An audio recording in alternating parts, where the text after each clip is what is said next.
Hello all, welcome to the first lecture of D block elements. D block elements, first and foremost, we'll start with the position of D block in our periodic table. So let us first see, we must have studied in our periodic table class 11th chapter that there are few blocks in periodic table. These blocks contain obviously elements, and this must revise some past memories.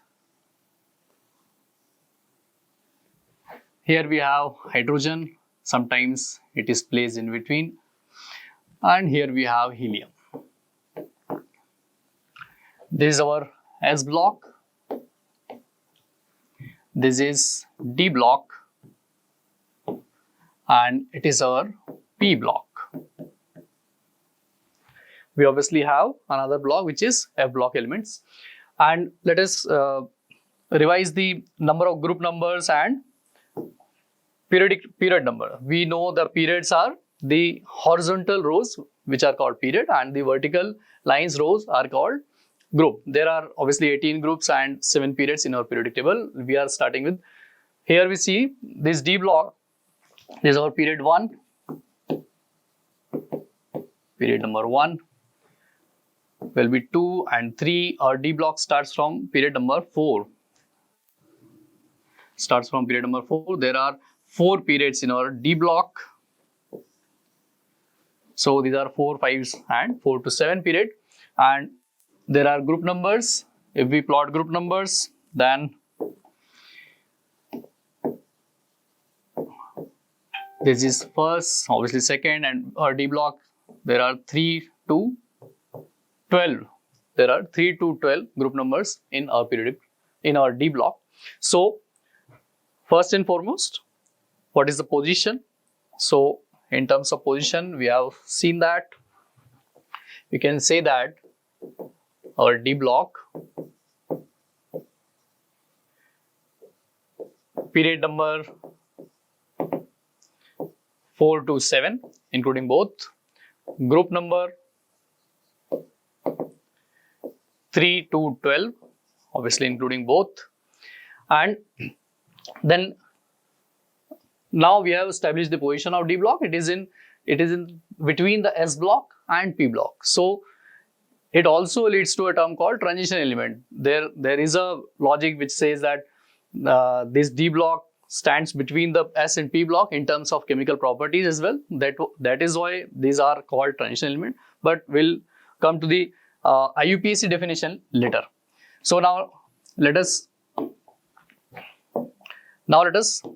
start with the what are our different atomic numbers and our elements. So second, we are dealing with atomic numbers and elements. This part of our lecture is very basic and most important, as this will lead us to further identifying various elements with their atomic numbers, and with atomic numbers we can go to electronic configuration, and with atomic number and electronic configuration we can solve many questions which will be very simple if we know the atomic number and the elements. So we are starting with the 4th period. In 4th period, our elements start with scandium, titanium, vanadium, chromium, manganese, iron, cobalt, nickel, copper and zinc. Then below, in the 5th period, we have yttrium, zirconium, niobium, molybdenum, technetium, ruthenium, rhodium, palladium, silver and cadmium. In the next period, we have lanthanum, hafnium, tantalum, tungsten, rhenium, then osmium, iridium, platinum, gold and mercury. Below it we have the actinium, then Rutherfordium, then there are new elements and then strontium and copernicium. So in terms of atomic numbers, let's see, in terms of atomic numbers, this start from 21, it goes to 30. Then yttrium starts from 39 and it goes to 48. Then we have lanthanum, it starts from 57. We have hafnium, which is at 72. Then it goes to 80. And actinium, in actinium, we have from 89, this is 104, this is 112, 111. So in terms of atomic numbers, fourth period we have 21 to 30. In fifth period we have 39 to what we have written 48, obviously. Then next coming to 57, 57 to 80, then 89 to 112. So these are fifth period, sixth, and obviously seventh. These are also called as, this is first transition series. This is our first transition series. This is second. This is our third transition series. Then we have fourth transition series. Okay. So let us further focus on our atomic numbers. We from atomic number 21 to 30, scandium to zinc, we must learn it by heart. The atomic number, each and atomic number, we must identify the atomic numbers with their elements, so that any question, very easy questions come from this part, and we are, if we know the atomic numbers and the elements, then we can easily connect the question and we can solve it very easily. For example, if any question related to chromium comes, then we must know that chromium's atomic number is 24. In terms of group number as well, we can say that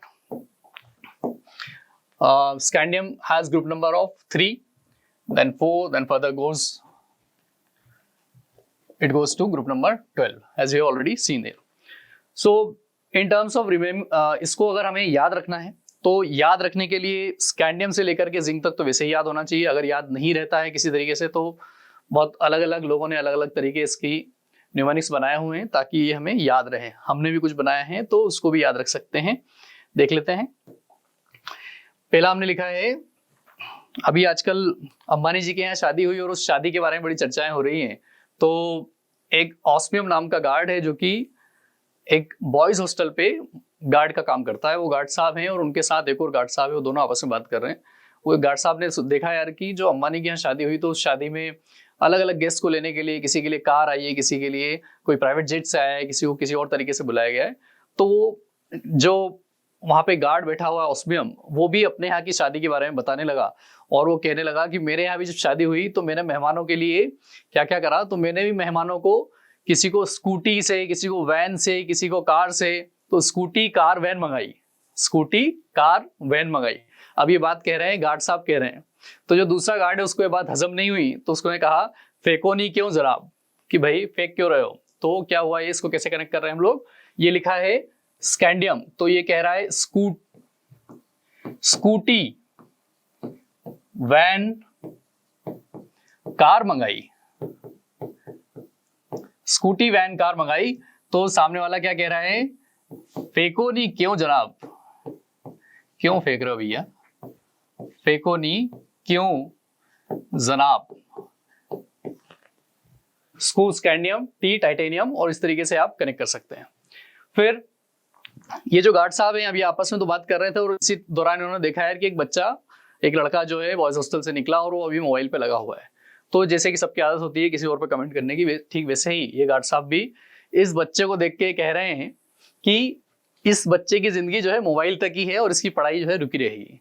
कैसे, वो कह रहे हैं कि ये जी रहा, तो ये जीरा, आजकल जो बच्चे ज्यादा बात करते रहते हैं फोन पे, उनको निब्बा निब्बी भी कह रहे हैं. तो ये कह रहा है ये जीरा निब्बा मोबाइल तक रुकी रहेगी पढ़ाई, आगे कबाड़. क्या कह रहा है ये कह रहा है ये जीरा, कौन जीरा, ये जीरा निब्बा मोबाइल तक, मतलब इसकी जिंदगी मोबाइल तक है, तो क्या होगा उससे, रुकी रहेगी पढ़ाई और आगे कबाड़ है फिर जिंदगी। ठीक है, तो ये दो तो हमारे ओरिजिनल हैं। और ये एक जो चला आ रहा है सभी दूर का कि भाई एक वसूली भाई आए, जो ऑस्मियम गार्ड था उससे बोल रहे हैं कि ला हफ्ता वरना रे वसूली, ला हफ्ता वरना रे ऑस्मियम, इधर पिटाई और होगी। क्या कह रहा है ये कह रहा है ला हफ्ता वरना रे कौन, वरना रे ऑस्मियम, ऑस्मियम को धमका रहे हैं, वरना रे ऑस्मियम, इधर पिटाई और होगी, इधर पिटाई और होगी। ठीक है, तो ये एक प्रयास है जिससे कि हमें ये नंबर्स याद रहें और एलिमेंट्स याद रहें डी ब्लॉक के। फिर से एक बार रिपीट कर देते हैं, स्कूटी वैन कार मंगाई, फेंको नी क्यों जनाब। फिर बच्चे को देख के क्या कह रहा है, ये जीरा निब्बा मोबाइल तक, रुकी रहेगी पढ़ाई आगे कबाड़। अब वसूली भाई आए हैं और ऑस्मियम से क्या कह रहे हैं, ला हफ्ता वरना रे ऑस्मियम, इधर पिटाई और होगी। ठीक है, तो ये हमारे पास तीनों पीरियड के हमने एटॉमिक नंबर के साथ इस तरीके से हम याद रख सकते हैं। इसके बाद जो फोर्थ पीरियड है इतना इंपॉर्टेंट नहीं है, पर शुरू के दो एलिमेंट हमें पता होना चाहिए और वो है एक्टिनियम 89 पर और रदरफोर्डियम 104 पर। अच्छा, अब कुछ बात और देख लेते हैं इसमें कि यार हमने पीरियोडिक टेबल में अगेन ये पढ़ा है कि 2, 8, 8, 18, 18, 32 इस तरीके से इसको मैजिक नंबर्स कहा जाता था और उसको हम नोबल गैसेस के एटॉमिक नंबर को याद रखने के लिए भी यूज करते हैं। जैसे कि हीलियम है तो हीलियम 2 है, तो फिर उसके बाद 2 से 8 उसमें जोड़ देते हैं तो हमारा नियॉन आ जाता है, फिर उसमें 8 जोड़ देते हैं तो आर्गन आ जाता है 18 पर, फिर उसमें 18 जोड़ देते हैं तो 36 पर हमारा क्रिप्टॉन आ जाता है। ठीक है, तो यहां पर अगर हम देखें तो एक बार इसको समझ लेते हैं कि ये क्या हो रहा है। इसमें आप देखेंगे यार कि 21 से शुरू हो रहा है, 21 में हम क्या जोड़ेंगे, 18 जोड़ेंगे, 21 में 18 जोड़ेंगे तो 39 से शुरू हो जाएगा। अगर हमें स्कैंडियम का एटॉमिक नंबर याद है तो हम यूट्रियम का एटॉमिक नंबर निकाल सकते हैं, कैसे कि 18 से जोड़ दिया। ठीक है, ऐसे ही 30 से 18 जोड़ेंगे तो 48 आ जाएगा। तो इन बिटवीन भी ये वाली बात फिट होती है। नेक्स्ट देखें तो अगर हमारा सेकंड ट्रांजिशन सीरीज और थर्ड ट्रांजिशन सीरीज पर अगर देखें, सेकंड ट्रांजिशन सीरीज हमारी शुरू हो रही है 39 से, 39 में अगेन 18 जोड़ेंगे तो 57 पे आ जाएंगे। 48 में यहां पर अगर आप देखेंगे तो यहां पर आपको 32 जोड़ना पड़ेगा और इधर आप सिर्फ 18 जोड़ने से काम बन जा रहा है। तो ये क्या कहानी हुई, यहाँ बीच में क्या ऐसा आ गया कि भाई इधर तो 18 जोड़ रहे हैं, इधर 32 जोड़ रहे हैं। इसका मतलब क्या हो रहा है कि यहाँ जो दिखाई पड़ रहा है सिर्फ उतने ही एलिमेंट नहीं है बल्कि इसके पीछे भी कुछ है। पीछे क्या है आप देख सकते हैं, लेंथेनम का एटॉमिक नंबर 57 है और उसके बाद हमने डायरेक्ट 72 पे हाफनियम लिख दिया। इसका मतलब पीछे ये जो लेंथेनम है इसी के पीछे सीरियम से लेकर के लुटेशियम, जो 57 और 72 देख रहे हैं तो उसके पीछे क्या है, सीरियम से लेकर के लुटेशियम वाले एलिमेंट भी हैं।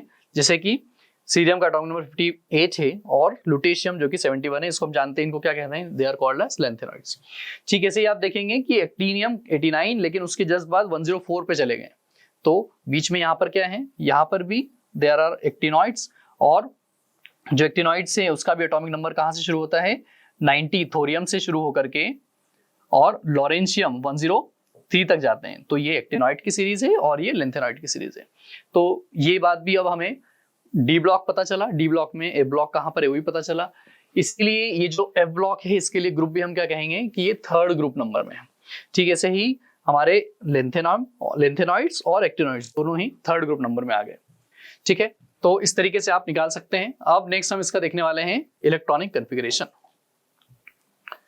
Second, rather third, we have to electronic configuration we have to understand and we have to reproduce in exam. This is most fundamental of our D block and coordination compound, जिसका कि काफी weightage हमारी exam में रहता है।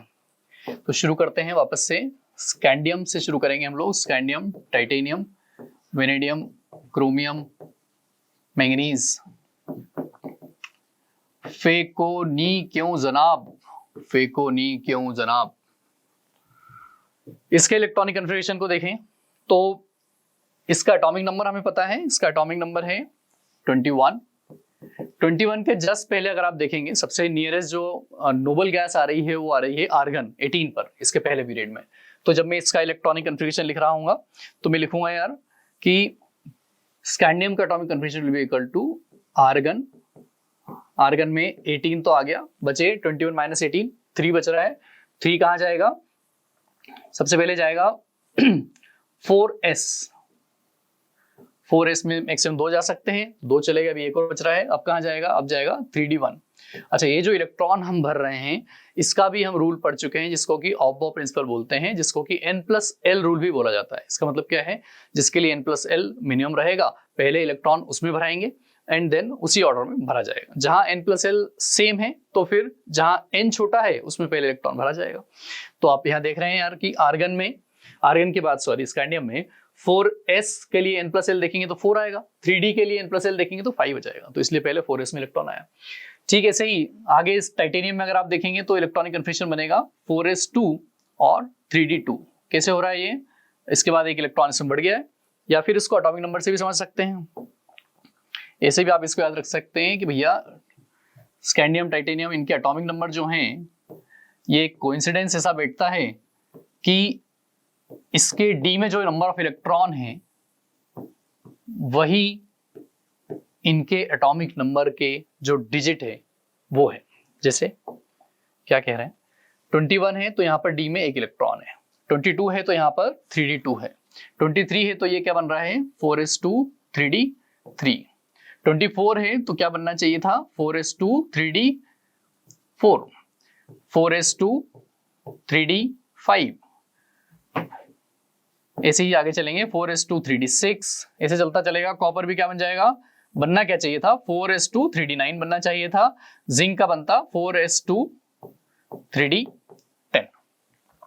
ठीक है, अब ऑब्वियसली हमने क्रोमियम और कॉपर के लिए बोला है कि बनना चाहिए था, मतलब ऐसा नहीं बनता है। ऐसा नहीं बनता है तो क्यों नहीं बनता है और क्या है इसको देख लेते हैं। बनता क्या है, ये होता है 4s1 3d5 और कॉपर का क्या हो जाता है, ये हो जाता है 4s1 3d10।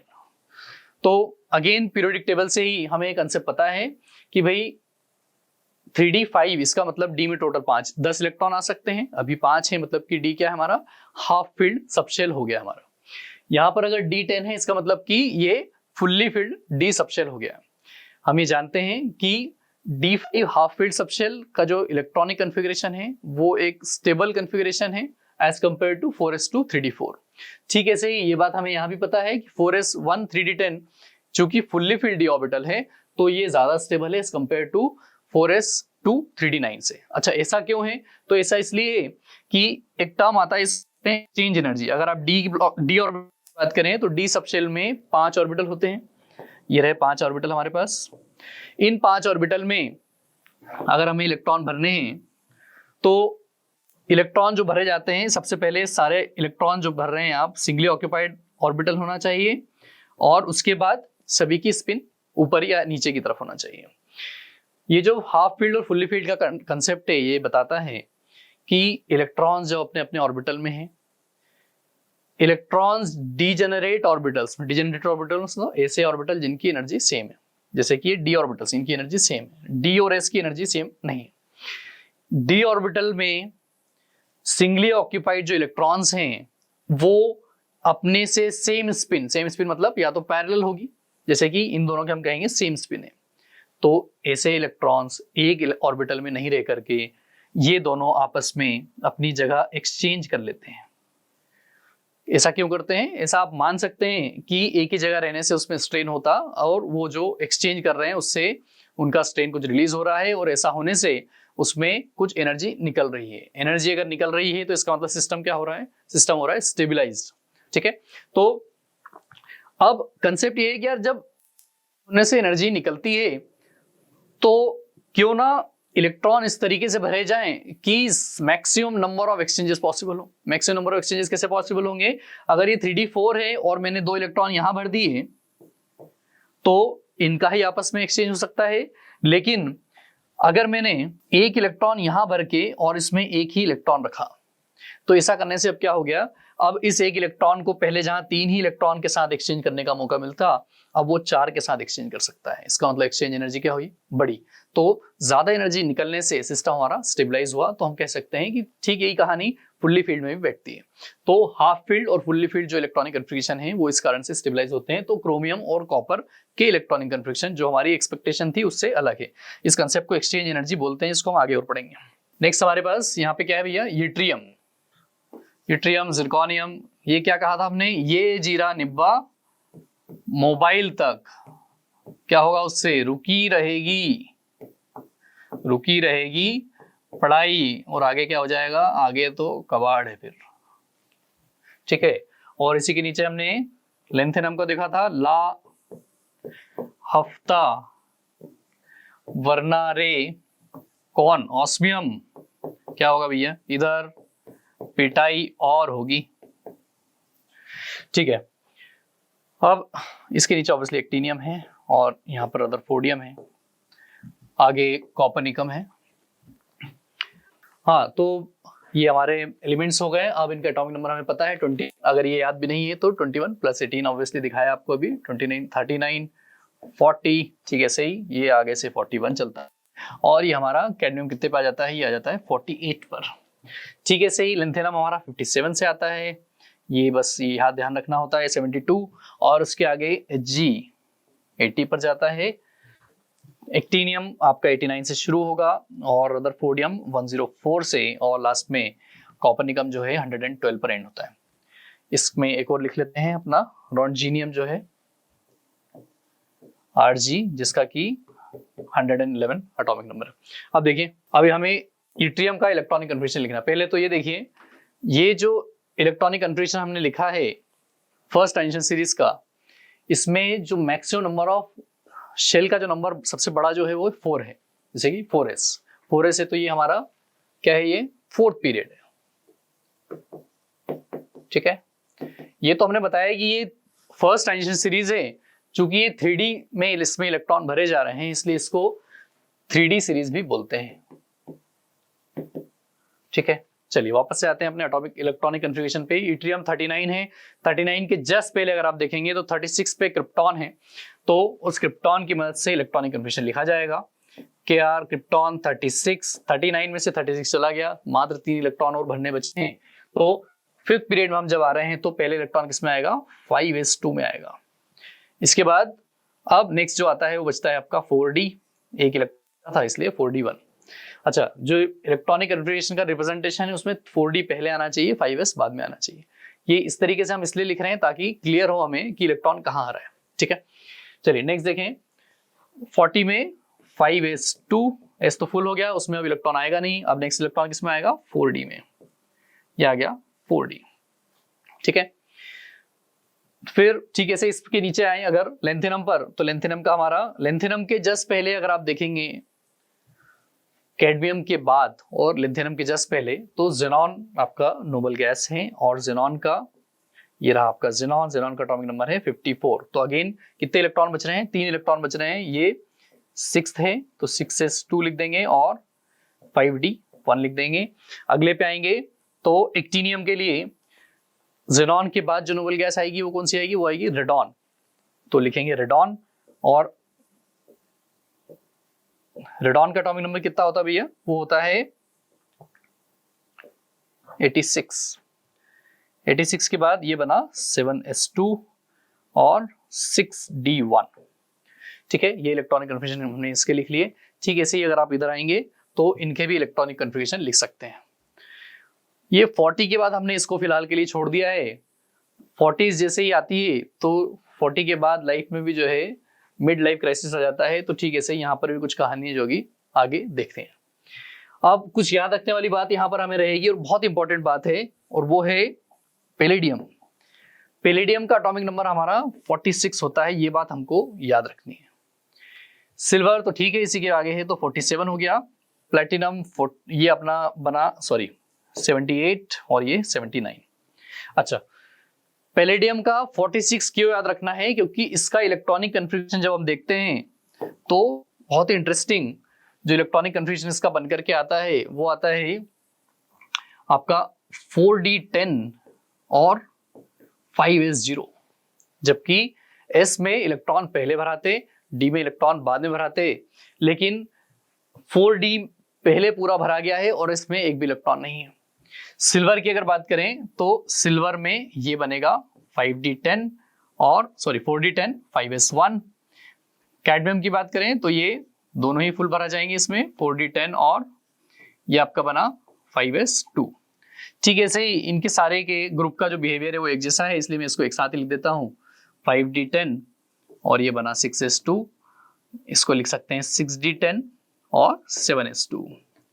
ये जो कॉपर वाला ग्रुप हमारा चला आ रहा है, इस कॉपर वाले ग्रुप का भी बिहेवियर एकदम सेम है, इसलिए आप इसको भी एक जैसा लिख सकते हैं, एक जैसा लिख सकते हैं, लेकिन हाँ पैलेडियम को हमें छोड़ना है। सिर्फ पैलेडियम का ध्यान रखना है कि पैलेडियम जो एटॉमिक नंबर 46 पर है उसका हमें ध्यान रखना है, तो पैलेडियम तो इस ग्रुप में है भी नहीं, तो उसको छोड़ दीजिए। ये बना 5d10 और 6s1 और ब्रोंजीनियम जो बना वो आपका बना 6d10 7s1।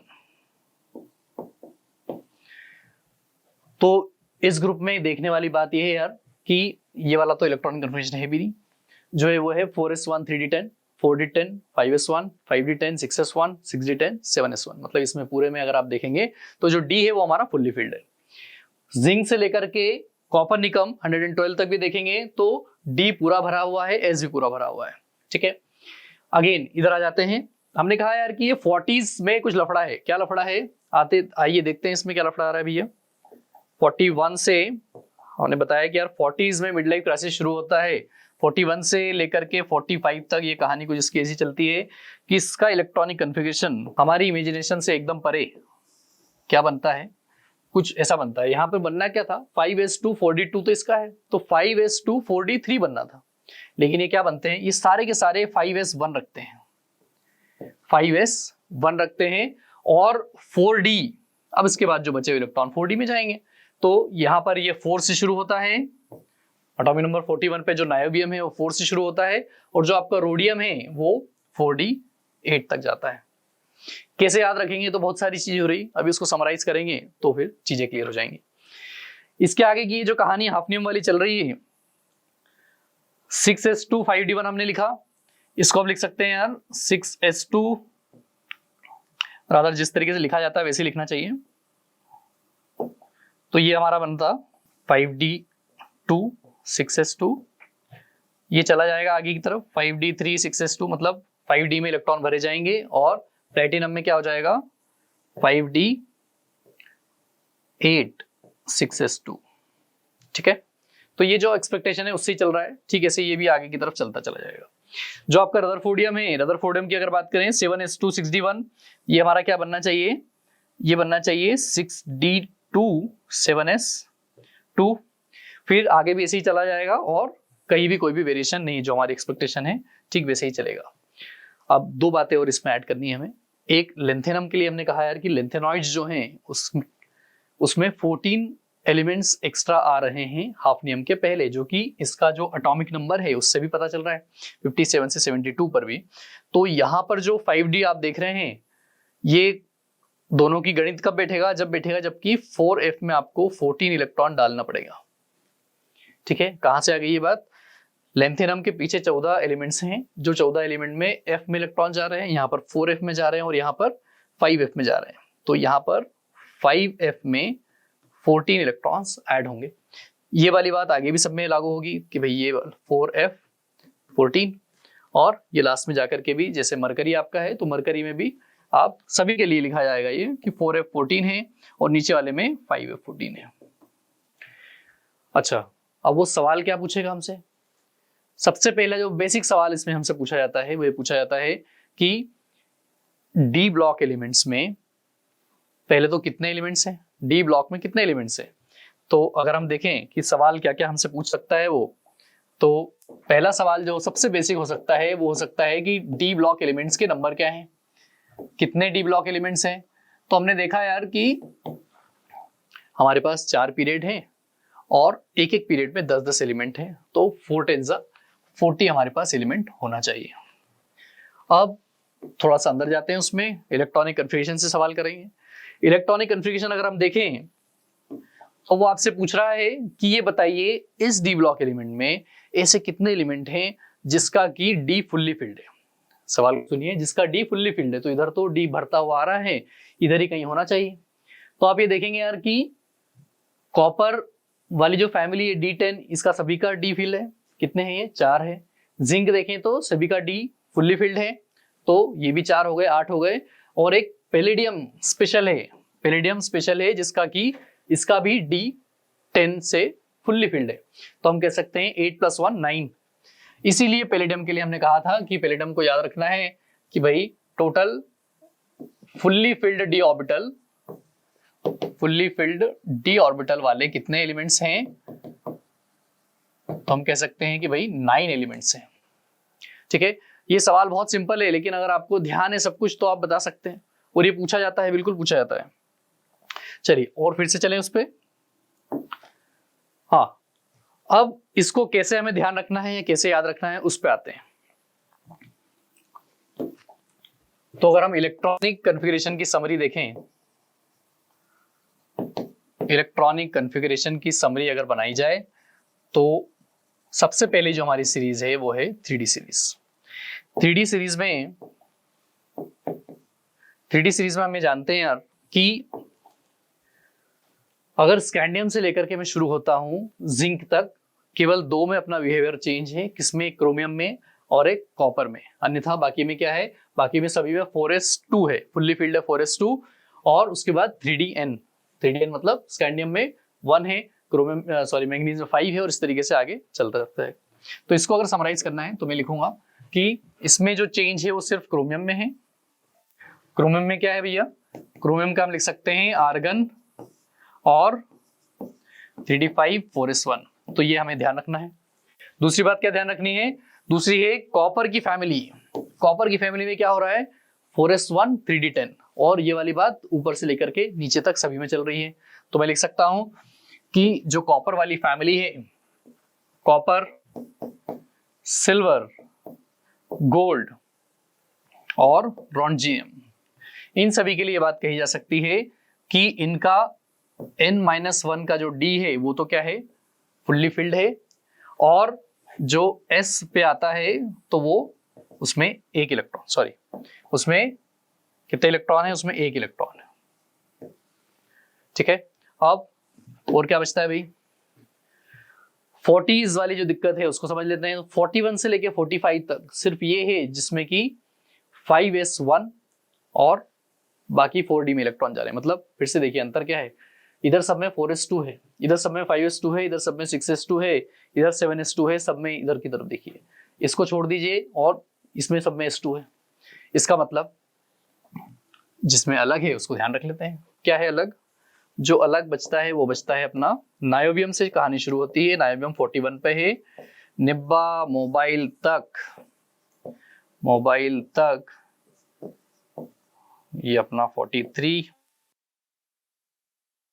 हाँ, तो जो 40s में हमारी दिक्कत है 41, 42, 43, 44 और 45 तक चलेगी, निब्बा मोबाइल तक रुकी रहेगी।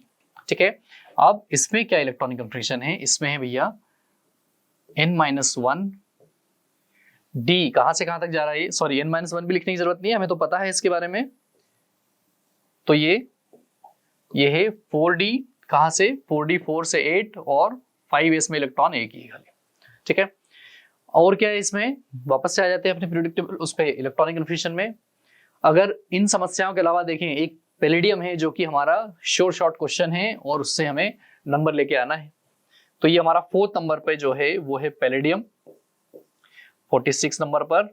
और इसमें क्या होता है? इसमें हमें जानते हैं इसी के जस्ट आगे अगला है, और ये क्या बनता है? 4d10 5s0।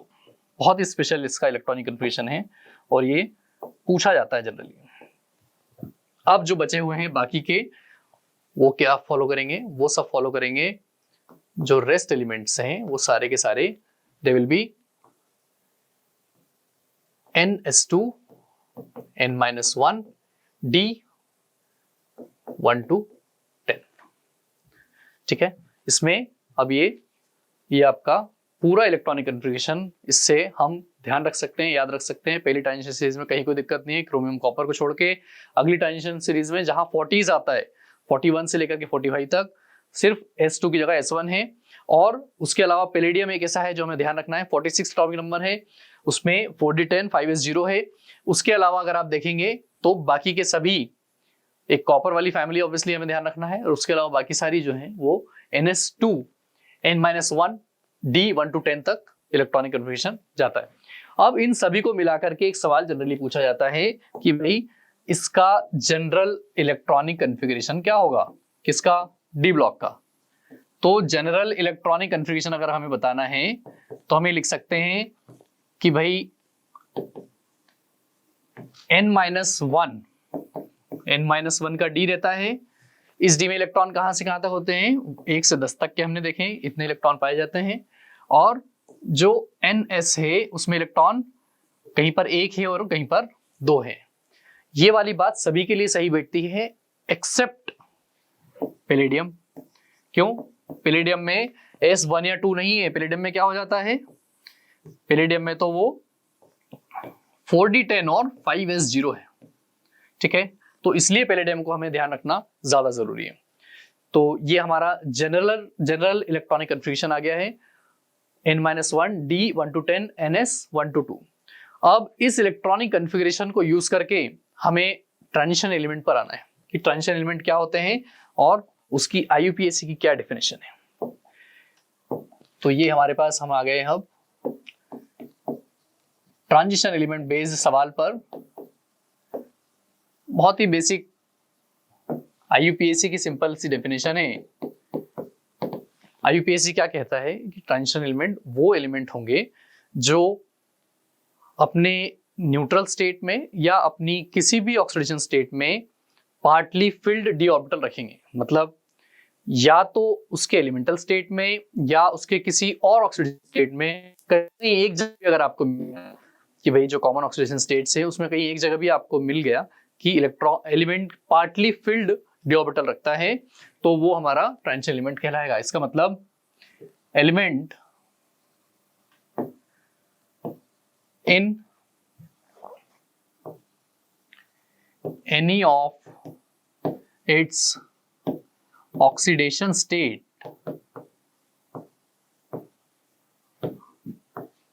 or in neutral state have partly filled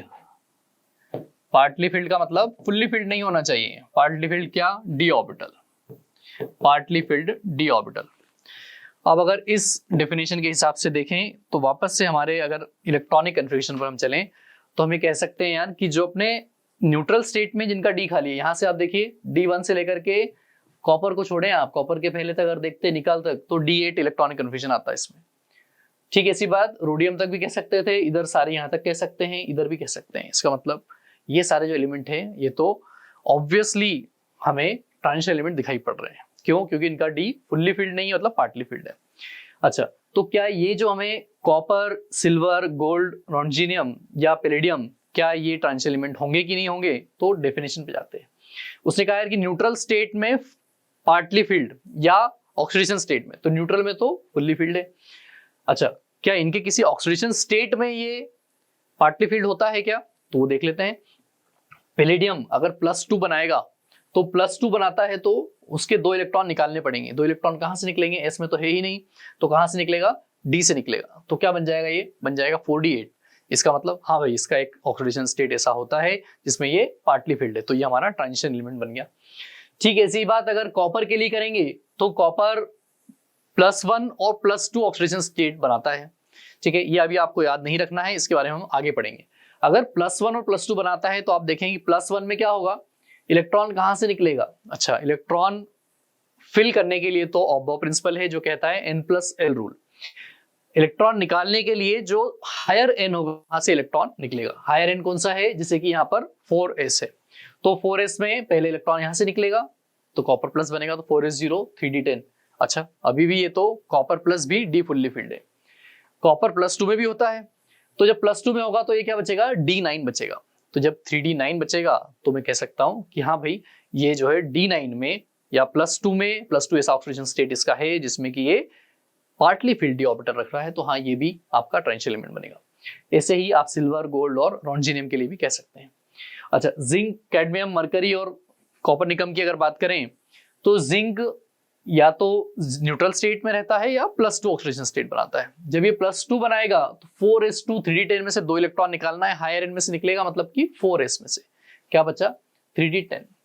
अगर 3d10 बचा तो ये अपने +2 ऑक्सीडेशन स्टेट में भी पार्टली फील्ड नहीं है बल्कि फुल्ली फील्ड है, तो मैं कहूंगा कि यार जिंक क्या है, आपका ट्रांजिशन एलिमेंट नहीं है। ठीक, ऐसे ही ये बात इन पर भी लागू होती है चारों पर। तो इस पूरी कहानी से क्या समझ में आया कि ये जो डी ब्लॉक के मैंने 40 एलिमेंट्स लिखे हैं, इन 40 एलिमेंट में से ये जो आखिरी के 4 एलिमेंट हैं ये आपके ट्रांजिशन एलिमेंट नहीं है। तो ट्रांजिशन एलिमेंट कितने हैं, 40 - 4 दैट विल बी 36। ठीक है, तो इस हिसाब से नंबर ऑफ ट्रांजिशन एलिमेंट अगर पूछा जाए, बहुत सिंपल अभी लग सकता है लेकिन जब एग्जाम में आता है तो कई बार नहीं बनता है, जबकि बनना चाहिए। नंबर ऑफ ट्रांजिशन एलिमेंट कितने हैं हमारे पास, number of transition elements that will be equal to, total D block में 40 है और 40 में से 4 चले गए तो कितने बचे, 36 बचे। तो हम कहेंगे number of transition elements in D block में इतने कितने 36 ट्रांजिशन एलिमेंट्स है। अच्छा, ये तो एक सवाल हुआ। वो क्या करेगा, आपको 4 अलग अलग एलिमेंट्स लिखेगा ऑप्शंस में ABC करके और पूछेगा कि इनमें से कौन ट्रांजिशन एलिमेंट नहीं है या कौन ट्रांजिशन एलिमेंट है। तो हमें पता होना चाहिए जिंक, कैडमियम, मरकरी और कॉपर निकम ये जो हैं ये चारों ट्रांजिशन एलिमेंट नहीं है। इनके अलावा जो आएंगे वो डी ब्लॉक के ट्रांजिशन एलिमेंट रहेंगे। ठीक है, तो ये पहचानना हमें आना चाहिए। आइडेंटिफाई दी ट्रांजिशन एलिमेंट्स, तो कौन से बनेंगे, कौन से बने भैया, जो भी डी ब्लॉक के एलिमेंट्स हैं उन डी ब्लॉक एलिमेंट्स में से किस किस को हटाना है, जिंक, कैडमियम, मरकरी और कॉपर निकम, ये चारों को आपको हटा देना है। तो जो बचे हुए एलिमेंट्स हैं वो हम कह सकते हैं कि डी ब्लॉक के ट्रांजिशन एलिमेंट्स वो सारे हो जाएंगे। ठीक है, अच्छा इसी के बाद एक स्टेटमेंट वाला सवाल भी इससे बनता है। स्टेटमेंट वाला सवाल क्या कहेगा, वो कहेगा all d block elements are transition elements. अब बताइए ये सत्य है या असत्य है। तो क्या बताना है, सवाल सुनिएगा। उसने क्या कहा है कि भाई all d block elements are transition elements. ऐसा है क्या, डी ब्लॉक तो 40 हैं और उसमें से ट्रांजिशन केवल 36 हैं, तो ये सारे जो हैं वो ट्रांजिशन नहीं है। तो हम कह सकते हैं कि अगर स्टेटमेंट आ जाए कि all d block elements are transition elements, तो इस तरह के स्टेटमेंट को देखते ही हमें बताना आना चाहिए कि क्या है भैया, ये गलत है, फॉल्स स्टेटमेंट है, असत्य है। ठीक है, यहां तक। तो ये एलिमेंट आपके इलेक्ट्रॉनिक कॉन्फ़िगरेशन बेस्ड ये कुछ सवाल है बहुत बेसिक से जो हमारे पास आ सकते हैं। अब इसमें केवल एक चीज और बचती है, उसको देख लेते हैं कि अगर आपसे आयंस के इलेक्ट्रॉनिक कन्फ्यूजन पूछे, खास करके 3D सीरीज के, तो कैसे निकालना है। एक बात तो हम कर ही चुके हैं कि भाई जो इलेक्ट्रॉन निकलेगा वो इलेक्ट्रॉन कहां से निकलेगा, इलेक्ट्रॉन निकलेगा आपका आउटर मोस्ट एन से, आउटर मोस्ट शेल से। तो फिर से देख लेते हैं, scandium, titanium, vanadium, chromium, manganese, iron, cobalt, निकल, कॉपर और जिंक। अच्छा, वो आपसे ये कह रहा है यार कि आप M का, M+ का, M2+ का इलेक्ट्रॉनिक कन्फ्यूजन बताइए। तो M का इलेक्ट्रॉनिक कन्फ्यूजन हमें याद है कि नहीं, देख लेते हैं। स्कैंडियम शुरू होता है तो हम कहते हैं कहां से शुरू होता है भैया, 3D1 लिखना चाहिए हमें, 3D1 और sorry 3D1 4s2, 3D1 4s2। ठीक है, सही, इसमें चलेंगे तो ये हो जाएगा 3D2 4s2। सिर्फ हमें क्रोमियम का पता है यार कि इसका ध्यान रखना रहता है, 3D5 4s1 बनता है। कॉपर का भी ध्यान रखना पड़ता है, ये क्या है, फुल्ली फिल्ड है, 3D10 4s1। और जिंक का क्या है, 3D10 4s2। एटॉमिक नंबर्स वगैरह ध्यान रखिए, 21 से लेकर के 30 तक है, ग्रुप नंबर 3 से लेकर के 12 तक है। M प्लस बनाना है मतलब एक इलेक्ट्रॉन निकालना है। अभी बता चुके हैं ऑलरेडी कि इलेक्ट्रॉन कहां से निकलता है। इलेक्ट्रॉन जो निकलेगा वो आउटर मोस्ट शेल से निकलेगा। Electron is removed from the outer most shell. Outer most shell का मतलब, इसका मतलब हायर एन, जो एन जिसका ज्यादा होगा वहां से निकले। ये बात बार बार इसलिए बताई जाती है क्योंकि इंट्यूशन ये कहता है कि यार जैसे भर रहे हैं इलेक्ट्रॉन वैसे ही निकलना चाहिए, लेकिन ऐसा नहीं। भर आप एन प्लस एल से रहे हैं, निकल रहा है एन से। तो एम प्लस की अगर बात करेंगे तो एम प्लस में इसमें से एक इलेक्ट्रॉन निकाल देना है, कहां से निकलेगा। अच्छा 3d1 और 4s2 में हायर कौन सा है, एन है आपका 4 वाला। तो जो इलेक्ट्रॉनिक कन्फिग्रेशन आपका बनेगा उसमें इलेक्ट्रॉन कहां से निकला, 3d1 ऐसा का ऐसा ही रहा और ये बना 4s1। ठीक है, ठीक है। ऐसे ही अगर इसमें देखेंगे तो ये क्या बनेगा, 3d2 4s1। क्रोमियम में देखेंगे तो क्या बन जाएगा, 3d5 4s0। बाकी सभी में भी यही स्थिति रहेगी, ये सारे 4s1 बन जाएंगे। ये बनेगा 3d5 4s1, 3d6 4s1। निकल की बात करें तो ये बन जाएगा 3d8 4s1। कॉपर की बात करें तो 3d10 4s0 और ये बनेगा 3d10 4s1। अच्छा ठीक है, सही। M2 प्लस का निकालेंगे तो M2 प्लस का भी लिख सकते हैं।